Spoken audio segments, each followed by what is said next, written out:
So what he's saying is keep me in the happy middle.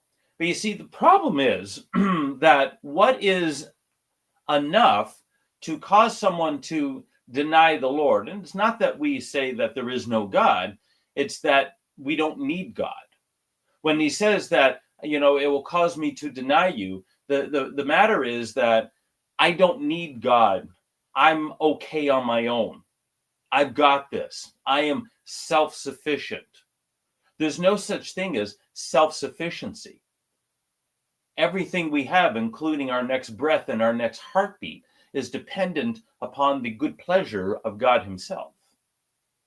And if he decides to take that away, well, then there's not much you can do about it. So everything that you have, God does allow us to operate in our own strength to a degree.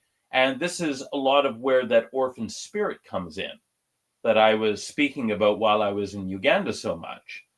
That when we deny God or we don't trust God for our daily provision, then we take matters into our own hand and we try to get things done in our own strength, our own wisdom, and our own resources.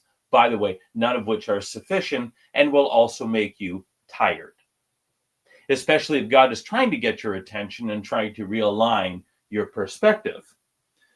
But this idea that, only give me enough to keep me satisfied today, give us today our daily bread. It's not just talking about finances. What it's talking about is give me enough so I can accomplish what I need to today. But you see, that differs for everyone.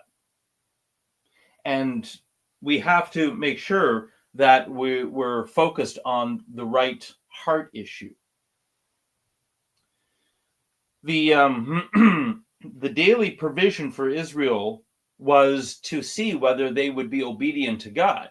See, if Israel had just come out of slavery and they were used to being dependent upon their Egyptian taskmasters for food and all these other kinds of things.